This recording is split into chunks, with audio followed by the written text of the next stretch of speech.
इस वक्त जो आज सारा दिन इत्तलाएं आती रही हैं, उनमें एक खबर तो ये आई कि खैबर पख्तूनख्वा में कई जगहों पर पोलिंग स्टेशन जो हैं उन पर तालिबान ने जाके कब्जा कर लिया। इसके अलावा बेशुमार जगहों पे बलूचिस्तान में जो है वो अ, एक वोट भी कास्ट करने के लिए कोई नहीं आया।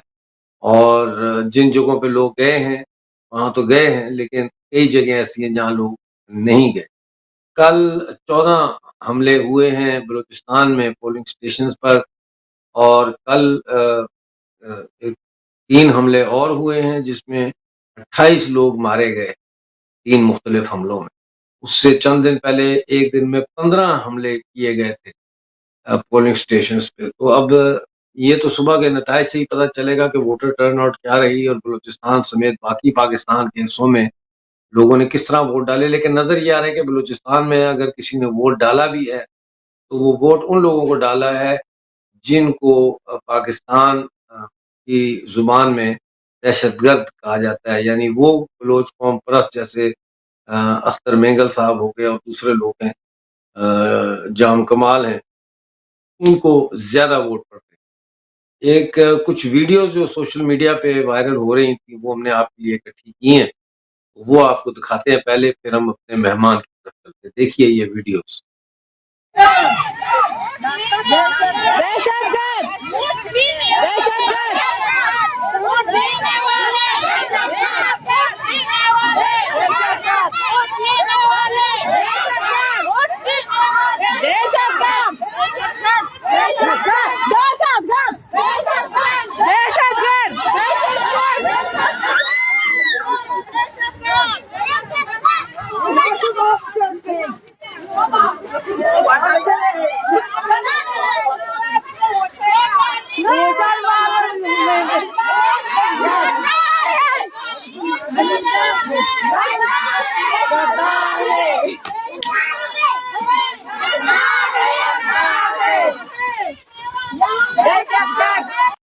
गद्दार है, गद्दार है,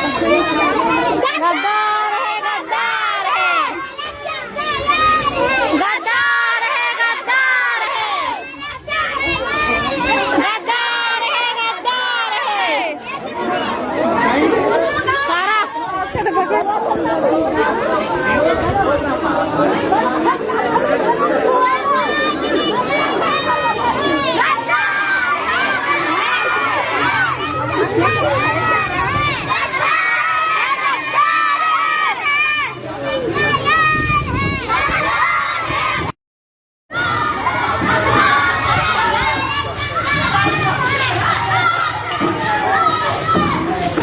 सारा।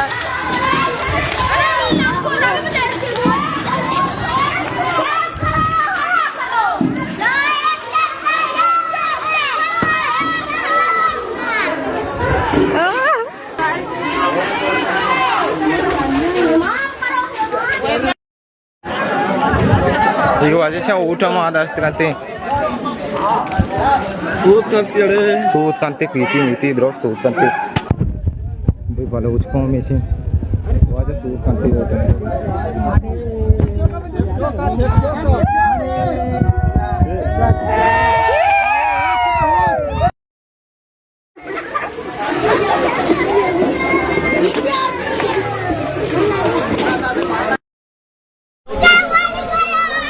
शेदोरते कुछ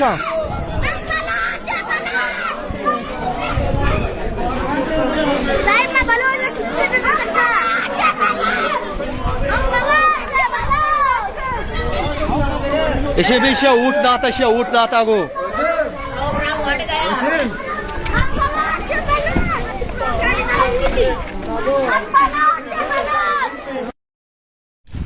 ऊट पीछे मना कौन है? ऊट है ऊट तो मना के यहाँ पर क्षमा पे शे भाई पीती हूँ तो का जलील अंगो बजा या मिलते कमीने से ऊट दाता मां देर उड़ता ते शेड़े ऊटी में दाश है गसचा ऊट को वादा तो वसूत का द्रोम को तो साक जबरों जनक वजह वोट वाला कटेगा ये 99 वजह पोलेंगे सरकार मर्दम कटेगा हुआ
तो नाजरीन, आपने देखा कि किस तरह से बलूचिस्तान में लोग इलेक्शन को कैसे देख रहे हैं। छोटी-छोटी बच्चियां पाकिस्तानी फौज को देखकर कह रही हैं दहशतगर्द, दहशतगर्द, और आग लगा रही हैं लड़कियां।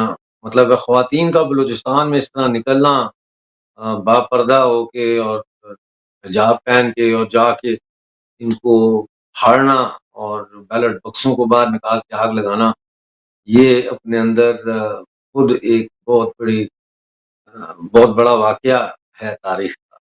हम अपने मेहमान को जोड़ लेते हैं। हमारे आज के मेहमान मेजर जनरल ए के सिवाच, आपके जाने-पहचाने 22 साल तक कश्मीर में इन्होंने खिदमत सर अंजाम दी हैं देश की, आज हमारे साथ हैं।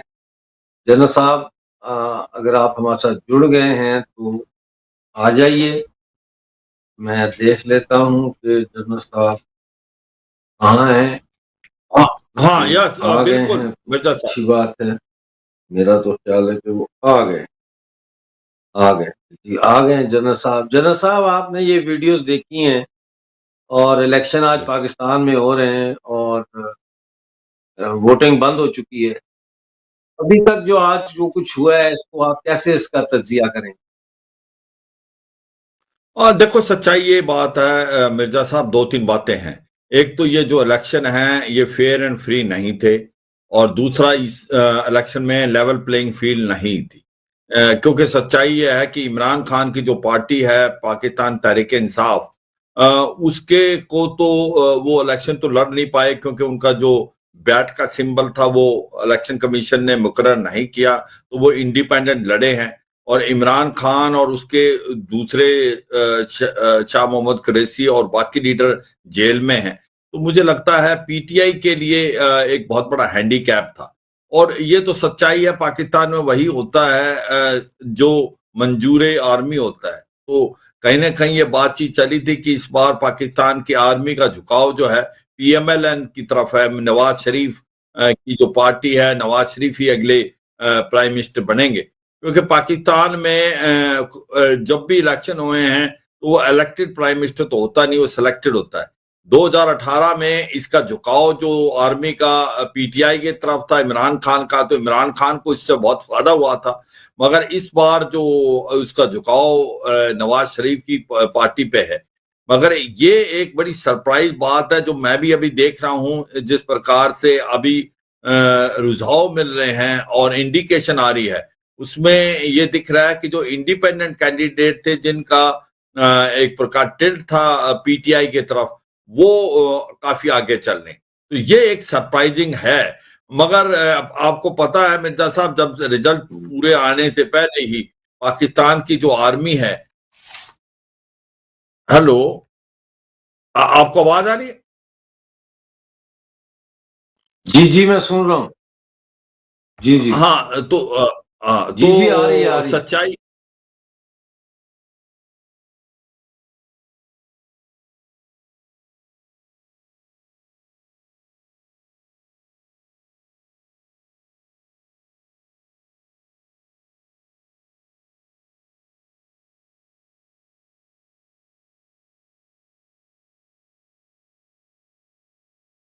इलेक्शन पूरे हुए थे, तो ऐसा लगता नहीं कि ये इलेक्शन फेयर एंड फ्री है। और ये जो इंटरनेशनल आपके ऑब्जर्वर भी आए हैं, उनको भी मैनिपुलेट कर दिया है पाकिस्तान की आर्मी ने। पाकिस्तान की आर्मी इनको वहीं ले गई जहां ले जाना चाहती थी। मगर ये सच्चाई है कि इस समय रिगिंग हुई है और जो कैंडिडेट हैं पीएमएलएन के, उनको फायदा होगा। ये आप देख रहे हैं, जब तक रिजल्ट आएगा, रिजल्ट का जो झुकाव है इस तरफ जाता है। दूसरा, खैबर पख्तूनख्वा और बलूचिस्तान के अंदर जो इलेक्शन है वो उनकी तादाद बहुत कम थी। बलूचिस्तान का तो आपने दिखा दिया, लोगों के आक्रोश है, वो वोटिंग ही नहीं करने दिया उन्होंने। कई जगह बिल्कुल जीरो वोटिंग हुई है। और ये भी सच्चाई है कि जहां भी फौज जारी थी, बच्चे उसको दहशतगर्दी बोल रहे थे। तो ये सच्चाई है कि इलेक्शन जो है पूरे के पूरे पाकिस्तान में फार्स हैं, कोई फ्री एंड फेयर नहीं हुए। ये पाकिस्तान की आर्मी ने रिगिंग कराई है, जिस प्रकार से ये अब वहां से रिपोर्टें आ रही हैं। ये तो जो पाकिस्तान की जो ऑपोजिशन पार्टी ये बातचीत कर रही हैं, और अभी तक जो रिजल्ट का झुकाव आ रहा है वो दिखा रहा है कि इंडिपेंडेंट क्या है। तो इसका मतलब कि जो पीटीआई के नुमाइंदे जो इंडिपेंडेंट लड़े हैं, कहीं ना कहीं वो आगे चल रहे हैं। मगर एंड में क्या होगा ये तो आपको पता है कि पाकिस्तान की आर्मी इसको इंटरफेयर करके फिर रिजल्ट कुछ और ही आता है। मगर यह सच्चाई है कि इस इलेक्शन के दौरान वायलेंस भी बहुत हुआ है और करीब करीब 30 लोग मारे गए हैं। आज में 4-5 जगह धमाके हुए हैं और 5 पुलिस के आदमी मारे गए हैं। तो ओवरऑल मैं ये कहूंगा कि जो इलेक्शन है वो एक आई वास्ता फेयर एंड फ्री नजर नहीं आता और ना लेवल प्लेइंग फील्ड थी।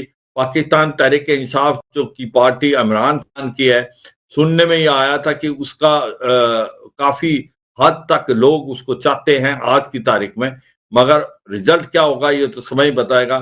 और जिस प्रकार से अब इंडिकेशन आ रही हैं कि काफी इंडिपेंडेंट आगे चल रही है, मगर रिजल्ट आने तक क्या वो ऐसा होगा या पाकिस्तान की आर्मी उसको इंटरफेयर करके रिजल्ट को बदलवा देगी, ये तो समय बताएगा कि क्या सिचुएशन आती है। मिर्जा साहब। जनरल साहब, आपने बड़ी अच्छी बात की है। मुझे आप ये बताएं, बल्कि समझाएं मुझे, मैं तो एक स्टूडेंट हूं, कि पाकिस्तान ये इलेक्शन का ढोंग करता क्यों है, जबकि ये ढोंग इतना खराब तरीके से करते हैं कि सारी दुनिया को पता होता है कि ये ड्रामा हो रहा है और आर्मी जो चाहेगी वही होगी। तो फिर इलेक्शन क्यों ये करवाते हैं? इसके क्या साबित करना चाहते हैं इलेक्शन करवा के? हाँ देखो, सच्चाई है, आपने बहुत अच्छा बोला मिर्जा साहब। पहली बात तो ये है कि हर देश के पास आर्मी है, पर पाकिस्तान में आर्मी के पास देश है और असली पावर जो है वो इस्लामाबाद नहीं रावलपिंडी से होती है। ये भी सच्चाई है। इलेक्शन कराते हैं मगर इलेक्शन का रिजल्ट पहले ही तैयार होया होता है और इलेक्शन का रिजल्ट वो कहते हैं होता वही है जो मंजूर खुदा होता है, पर पाकिस्तान में होता वही है जो मंजूर आर्मी होता है। तो ये पहले ही डिक्लेयर हो जाता कि ये इलेक्शन में जीतना कोई। तो ये इलेक्शन कराना बिल्कुल आईवाश है। ये कराते हैं इलेक्शन इसलिए कि वर्ल्ड को दिखाने के लिए, इंटरनेशनल कम्युनिटी को दिखाने के लिए भी पाकिस्तान के अंदर डेमोक्रेसी है, इलेक्शन होते हैं। मगर जो लोग हैं, अवाम है, उसका कोई कॉन्फिडेंस नहीं है। उनको पता है कि ये इलेक्शन का कोई मतलब नहीं है। कैसे बच्चा रिजल्ट पहले ही बता देता है। कैसा वो इलेक्शन है जहां पर हर कोई ये बता देता है कि इस रिजल्ट आज की जो इलेक्शन का रिजल्ट क्या होगा। तो ये सच्चाई है। ये सारा का सारा एक प्रकार स्टेज मैनेज है, फार्स है। और मगर ये कराते इसीलिए हैं इंटरनेशनल कम्युनिटी को ये दिखाने के लिए कि हमारे देश में डेमोक्रेसी है, इलेक्शन होते हैं और जो फेयर एंड फ्री।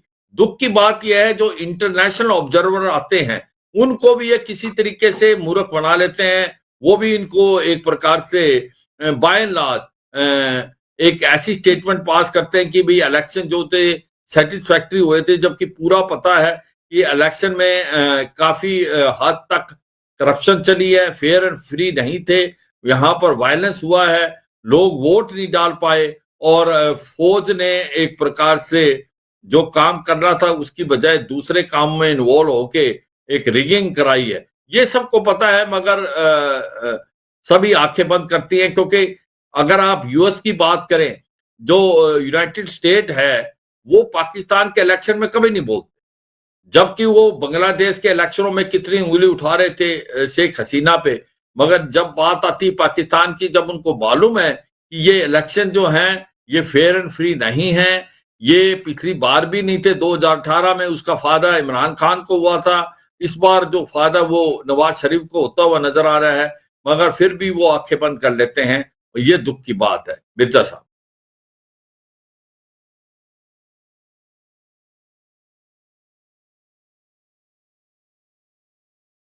हाँ मिर्जा साहब।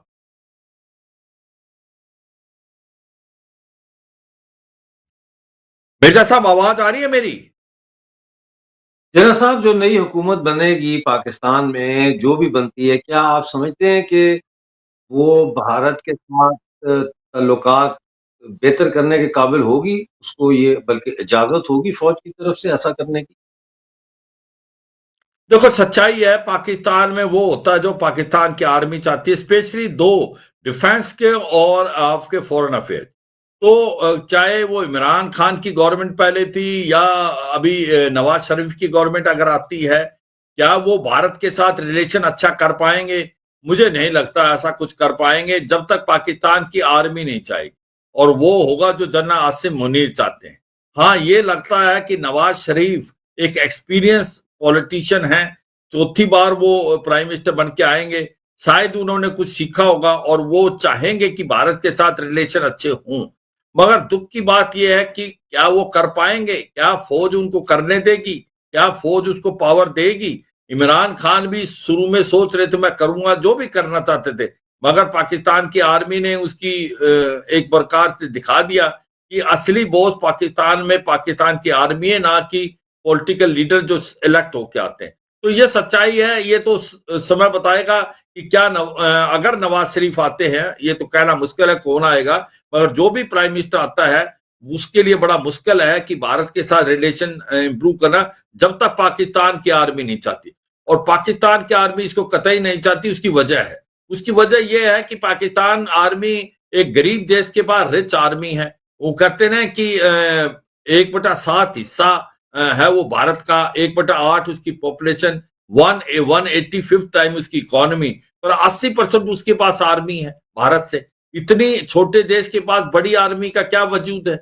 तो वो एक इमेजिनरी उन्होंने थ्रेट क्रिएट कर रखी है पाकिस्तान की आर्मी ने कि भारत कभी भी हमला कर सकता है, और इसलिए अपना वजूद बना के रखते हैं। तो वो कैसे भारत के साथ रिलेशन अच्छे करें? अगर भारत के साथ रिलेशन अच्छे करें तो इतनी बड़ी आर्मी का फायदा क्या? तो फिर वो जो पॉक्स प्रिविलेज मिलते हैं, जो इनको इतने प्रकार से ओहदे मिलते हैं, वो कहाँ मिलेंगे? तो मुझे नहीं लगता कि पाकिस्तान की आर्मी कभी भी चाहेगी भारत के साथ रिलेशन अच्छे हों, और वो रिलेशन ऐसे रहेंगे जैसे अभी हैं, इसके चांसेस बहुत कम हैं। और पाकिस्तान की आर्मी जो है एक बिजनेस हाउस चलाती है, जिसको फौजी फाउंडेशन कहते हैं, जो 118 बिलियन डॉलर का उसका बिजनेस है, जिससे वो बैंक से लेके रियल स्टेट, कोलगेट से लेके सीमेंट सभी चलाते हैं, और वो टैक्स के दायरे में नहीं आते, एक पैरेलल इकोनॉमी चलाते हैं। तो पाकिस्तान की आर्मी एक प्रकार से रूलर है। पहले ये डायरेक्ट रूल करते थे, अब इनको तरीका आ गया है enjoy all authority without responsibility. पीछे से आप उसको गवर्न करो, एक मुखड़ा बना दो सिविल गवर्नमेंट का, वो सामने दिखेगा, मगर असली पावर जो है वो पाकिस्तान की आर्मी के पास होती है। पाकिस्तान की आर्मी जो चाहेगी वही होगा पाकिस्तान में, ना कि पाकिस्तान के अंदर सिविल हुकूमत, उसके पास पावर नहीं है। जो भी अपनी आवाज उठाने की कोशिश करता है उसको पाकिस्तान आर्मी जिस प्रकार से दूध से मक्खी को निकाल के फेंक दिया जाता है, ऐसे उसको फेंक दिया जाता है। मिर्जा साहब। तो जना साहब, हमने देखा है कि पीछे इमरान खान की हुकूमत, उससे पहले नवाज शरीफ की हुकूमत, कोई हुकूमत भी अपने 5 साल पूरे नहीं कर सकती। आप क्या समझते हैं कि ये ट्रेंड जारी रहेगा इस इलेक्शन के बाद भी, या कोई तब्दीली आ सकती है कि टर्म पूरी करे कोई? मुझे लगता नहीं मिर्जा साहब, एक्सपीरियंस तो यही है कि आज तक किसी भी प्रधानमंत्री ने 3 से 4 साल से ज्यादा नहीं किया, 5 साल कभी नहीं किया। और ज्यादातर आपको पता है कि क्या हालात होती है पॉलिटिकल लीडर की, और जिस प्रकार से उन्होंने एक्शन लिया पाकिस्तान की आर्मी ने। आप बेनजीर भुट्टो को देख ले क्या हुआ। पहले उसके जो फादर भुट्टो साहब थे उनको जायल हक ने क्या किया था। इसी प्रकार से बिल्कुल आपने मुशर्रफ जब आए थे उन्होंने क्या किया था नवाज शरीफ के साथ ही। तो ये सच्चाई है कि मुझे लगता नहीं कि